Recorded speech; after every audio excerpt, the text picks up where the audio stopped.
An environmental catastrophe is unfolding in real time, not in a remote, uninhabited part of the globe.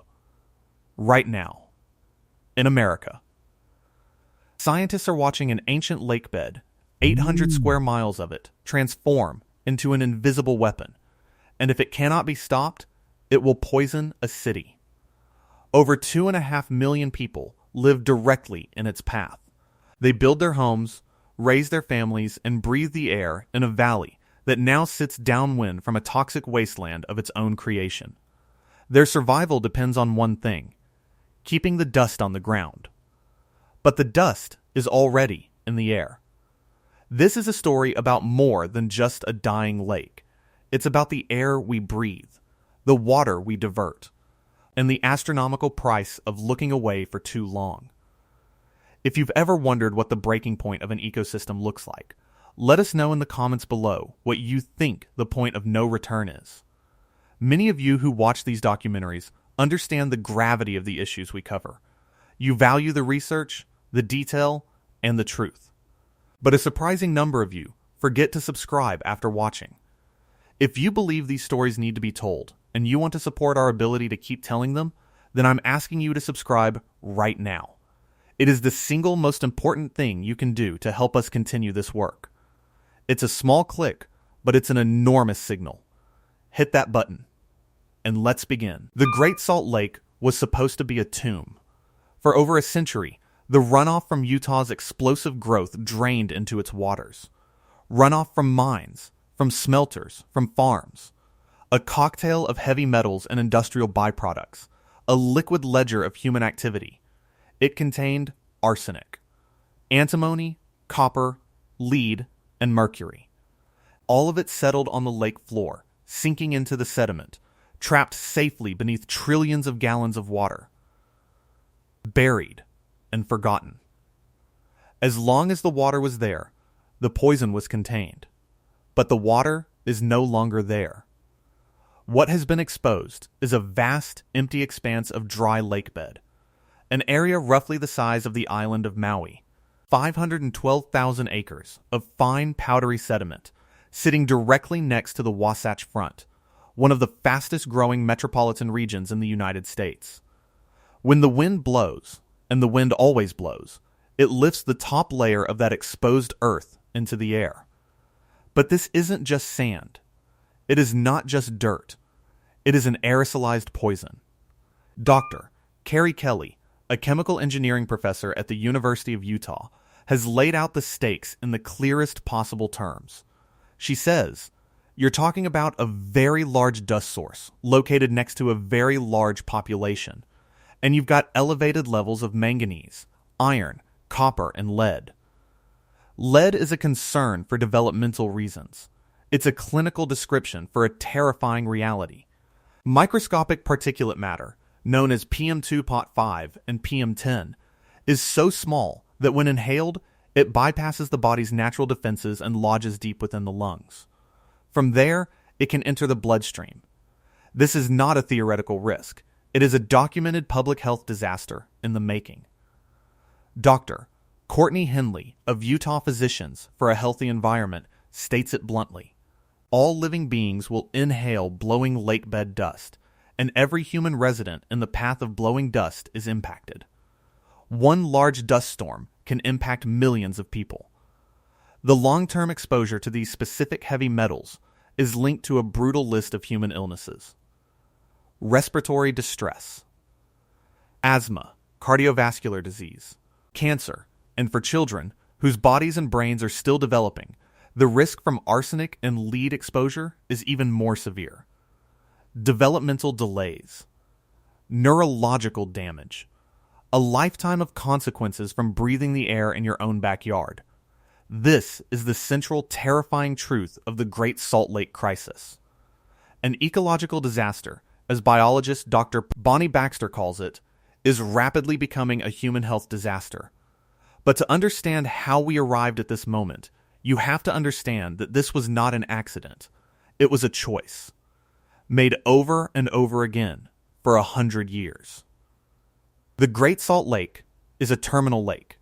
It is a basin with no outlet. Water flows in from three main rivers, the Bear, the Weber, and the Jordan, and it only leaves through evaporation. This is what makes the lake salty. For millennia, this system was in a delicate balance. But in the 20th century, that balance was broken. The problem was not the lake. The problem was what was happening upstream. As Utah's population boomed, the state's water managers made a series of decisions that would, decades later, prove to be catastrophic. They began to aggressively divert the water from the rivers that fed the lake. Water for cities, for new suburbs, for thirsty green lawns in the middle of a desert, and most of all, for agriculture. Acres upon acres of water-intensive crops like alfalfa, grown in one of the most arid states in the nation, supported by water that would have otherwise reached the Great Salt Lake. For a long time, the consequences were invisible. The diversions were relentless, but the lake was enormous. It held a reserve. In 1986, the lake reached its historic high water mark, an elevation of 4,211.65 feet, covering nearly 3,300 square miles. It seemed infinite, an inexhaustible feature of the landscape. It was not infinite. It never was. The steady, century-long siphoning of its source water, compounded by a changing climate and persistent drought, began to accumulate a debt. The lake's elevation started to fall, slowly at first, then with gathering speed. By November of 2022, it hit rock bottom, a new historic low of 4,188.5 feet, an elevation drop of over 23 feet, a loss of over 70% of its historic water volume. The tomb had been opened. The poison was exposed. Before we go deeper into the science of what's happening on that lakebed, let me ask you a question. Knowing that upstream diversions are the primary cause, do you believe cities and farms have a right to that water, even if it knowingly destroys a downstream ecosystem and creates a health hazard? Tell us what you think in the comments. Your perspective is part of this crucial conversation. The scale of the exposed lakebed is difficult to comprehend. 800 square miles. But the threat it poses is not uniform. Some parts of the playa are more dangerous than others.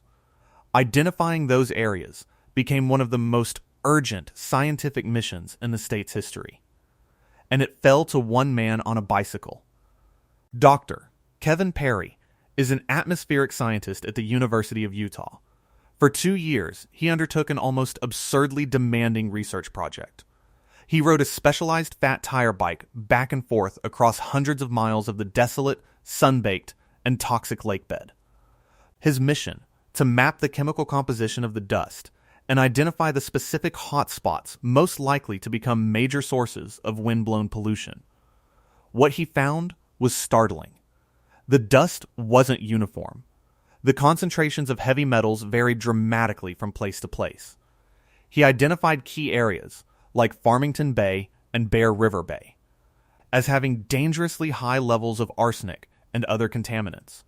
These were the zones that posed the most direct and severe threat to the 2.5 million people living just a few miles downwind along the Wasatch Front. But his most critical discovery was something more subtle, something that acts as the last line of defense between millions of people and the toxic dust. A fragile crust. Across vast stretches of the playa, a thin, delicate, almost imperceptible crust forms on the surface. This bioc rust, made of microorganisms, salt, and sediment, acts like a natural shield. It holds the toxic dust in place, preventing it from being easily picked up by the wind. It is an imperfect defense, but a vital one. And it is catastrophically fragile. Dr. Perry's research showed that a single disturbance, the tracks of an off-road vehicle, the boots of a careless hiker, can shatter this crust. Once broken, the protective seal is gone. The wind can then scour the loose, toxic sediment underneath, lifting it into the air. A single act of trespass on the exposed lakebed can increase the dust emissions from that spot not just for a day, but for years. The scar remains, an open wound on the landscape, continuously bleeding poison into the wind. Think about that. The health of a major metropolitan area hinges, in part, on preventing a single ATV from driving across an 800 square mile expanse of seemingly empty land. It is a management problem of impossible scale. If you find this level of granular detail valuable, a simple click on the like button helps our work reach a wider audience that needs to understand these complex issues. And if you have family or friends living in a region facing its own water crisis, share this documentary with them. The warnings from the Great Salt Lake are not just for Utah. They are for everyone. The terrifying future that Salt Lake City is now facing has already happened before. To understand the true cost of failure, you only need to look 400 miles to the southwest, to a place in California called Owens Lake. Like the Great Salt Lake, Owens Lake was a large terminal saline lake, and like the Great Salt Lake, its source water was diverted to feed a growing city. In the early 1900s, the Los Angeles Department of Water and Power, the infamous laden, built an aqueduct and began aggressively draining the Owens River to fuel the explosive growth of Los Angeles. By 1926, Owens Lake was gone, completely dry. What was left behind was a catastrophe. The dry lakebed became the single largest source of dust pollution in the entire United States.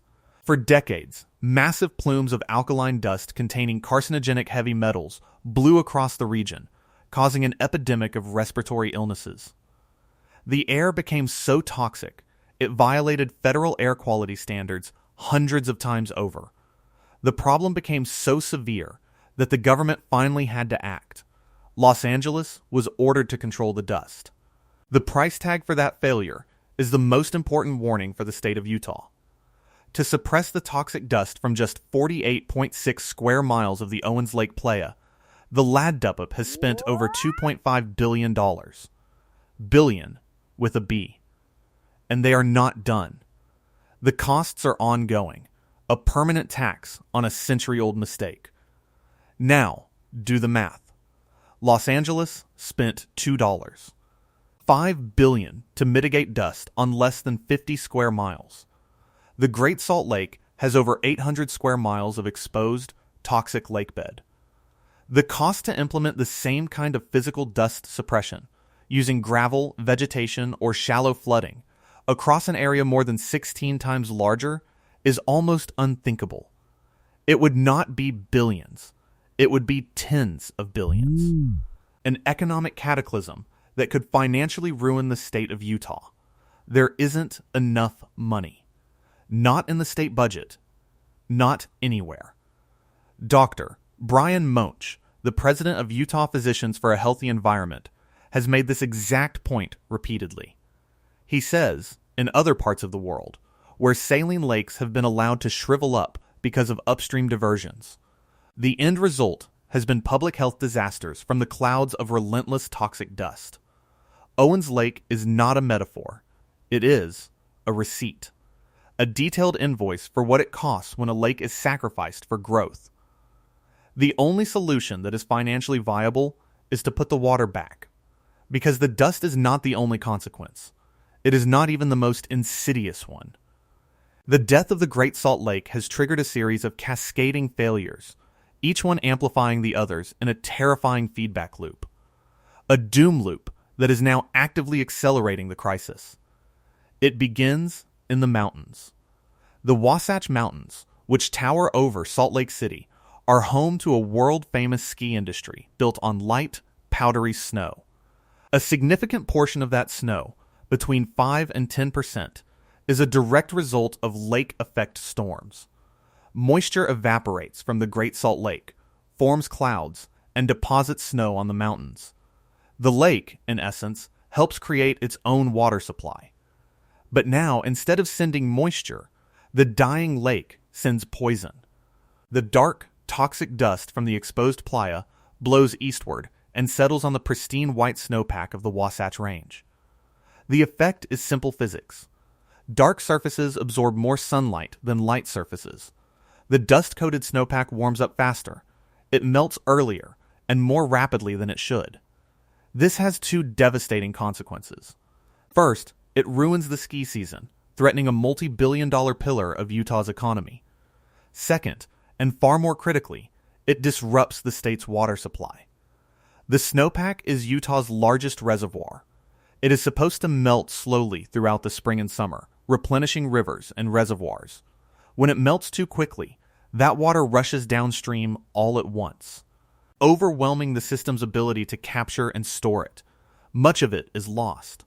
And the spring runoff that is supposed to be the lifeblood of the Great Salt Lake itself is diminished, starving the lake of the very water it needs to survive. The lake's disappearance creates dust. The dust accelerates the snowmelt. The accelerated snowmelt reduces the water flowing back to the lake, which exposes more lakebed, which creates more dust. It is a perfect, self-perpetuating cycle of destruction. And the devastation doesn't stop there. The Great Salt Lake is not a dead sea. It is a uniquely vibrant ecosystem, the heart of a hemispheric network of life. It supports an estimated 10 million migratory birds every year, representing over 400 different species. For these birds, the lake is not optional. It is an irreplaceable stopover point on their long journeys, a place to rest and feed. They feed on the lake's two most abundant inhabitants, brine shrimp and brine flies. These tiny creatures thrive in the lake's hypersaline water, existing in staggering numbers. The brine shrimp industry alone is a significant economic driver, harvesting millions of pounds of shrimp eggs, called cysts, that are sold worldwide as food for aquaculture. It's a business worth over $100 million annually. As the lake shrinks, its salinity skyrockets. What was once ideal habitat becomes too salty, even for the extremophiles that call it home. The microbialites. The reef-like underwater structures that form the base of the entire food web begin to die off. The brine shrimp and fly populations crash. The birds that depend on them find an empty pantry. And a $2.5 billion annual economic engine, from mineral extraction to recreation to the brine shrimp harvest, begins to seize up. Dr. Bonnie Baxter, director of the Great Salt Lake Institute, has been the ecosystem's most passionate defender. Her warnings have grown more and more dire. She has called the situation an ecological disaster that will become a human health disaster, stating with chilling certainty, "We see a crisis that is imminent." We are now deep into the mechanics of this crisis. And I know I have asked before, but if you are still watching, it means you understand the stakes are higher than most people realize. A remarkable number of viewers watch these deep dives and simply forget to subscribe. Please, do not be one of them. Hitting that button is a powerful statement that this kind of journalism matters. It is the single most important way to ensure we can keep producing it. Let's make sure these stories get told. For years, the warnings from scientists like Baxter, Perry, and Munch were treated as academic concerns. Then, the crisis arrived with an undeniable force. In January 2023, a coalition of scientists and conservationists released a bombshell report. Their conclusion was unequivocal. Without massive emergency water infusions, the Great Salt Lake was on track to completely collapse within 5 years. The warning sent shockwaves through the state. The abstract threat had become a concrete deadline. The response was a flurry of activity, shifting the battle from science labs to courtrooms and the state legislature. On September 6, 2023, a group of conservation and health organizations, including the Utah Rivers Council and Dr. Munch's Utah Physicians for a Healthy Environment, took an unprecedented step. They filed a major lawsuit against the state of Utah. The suit argued that the state had failed in its constitutional duty to protect the Great Salt Lake under the public trust doctrine, a legal principle that holds that certain natural resources are held in trust by the government for the benefit of the public. By allowing unlimited upstream diversions to drain the lake and create a public health hazard, the lawsuit claimed the state had violated that sacred trust. The legal argument gained significant weight in May of 2024, when 36 law professors from across the country filed an amicus brief in support of the lawsuit. They affirmed the state's legal obligation to protect the lake, arguing that the public trust doctrine gave Utah not just the authority, but the duty to curtail water diversions to prevent the lake's collapse. The political system, feeling the pressure, began to mobilize. The state appointed a Great Salt Lake Commissioner, Brian Steed, a respected figure tasked with the monumental job of coordinating the state's response.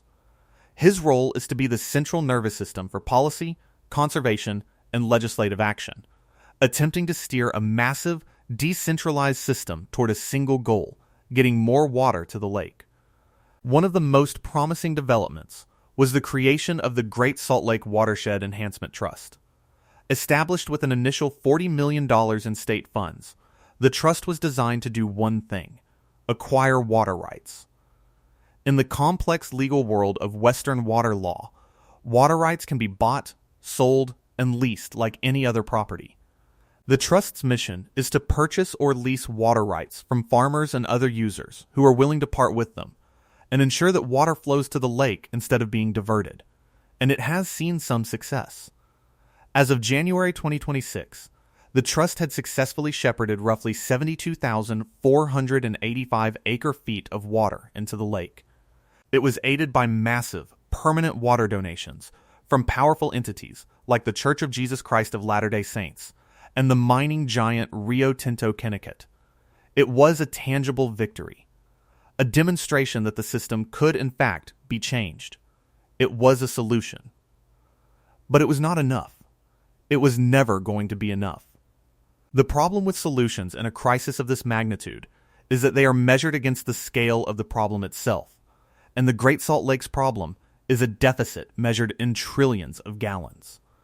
In January of 2026, the Great Salt Lake Strike Team, a collaborative group of Utah's top university researchers and state agencies, released its latest data summary.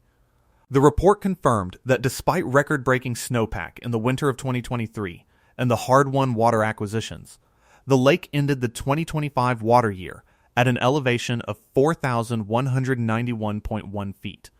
It was the third lowest level recorded in over 120 years. The lake remains stranded in what experts call the serious adverse effects risk range. It is still 5 to 7 feet below the bare minimum healthy elevation of 4,198 feet. The victories were real, but the patient was still in critical condition. 1 or 2 good snow years cannot erase a century of chronic overuse. The structural deficit remains. And a more frightening possibility has emerged. Dr. Brian Monch has raised an alarm about a threat that is yet to be fully studied. What happens when the unique chemical cocktail of the lakebed dust, the arsenic, the mercury, the lead, mixes in the atmosphere with the everyday urban pollution hanging over Salt Lake City, the ozone and nitrogen oxides from vehicle exhaust? The answer is, nobody really knows.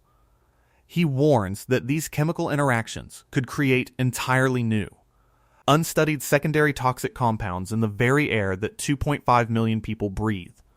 An unplanned, uncontrolled chemistry experiment taking place in the sky above a major American city.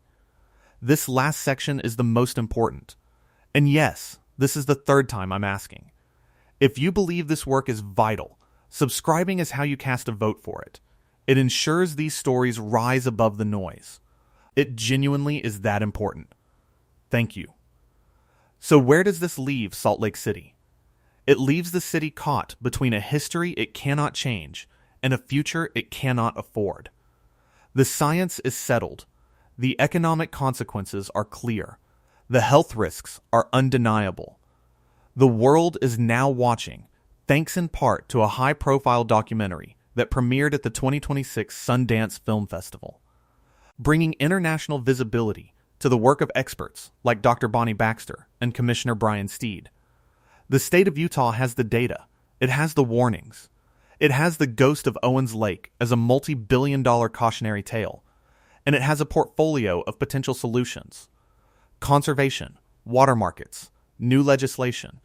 It has started to act, but it has not addressed the fundamental cause. The vast majority of the water that should be reaching the lake is still being diverted upstream, primarily for agriculture. The state has so far been unwilling to make the difficult, politically costly decisions to significantly reduce those diversions. It is attempting to solve the problem around the edges, while the core of the crisis continues unabated. The engineering cannot save them. The financial math of a physical dust suppression project is impossible. The only variable that matters now is political will. The tunnel drilled beneath Lake Mead bought Las Vegas time. Utah has no such option. Its only choice is to restore the water. The state has proven it can document the lake's death in perfect, excruciating detail. The question that remains, the question on which the health of millions of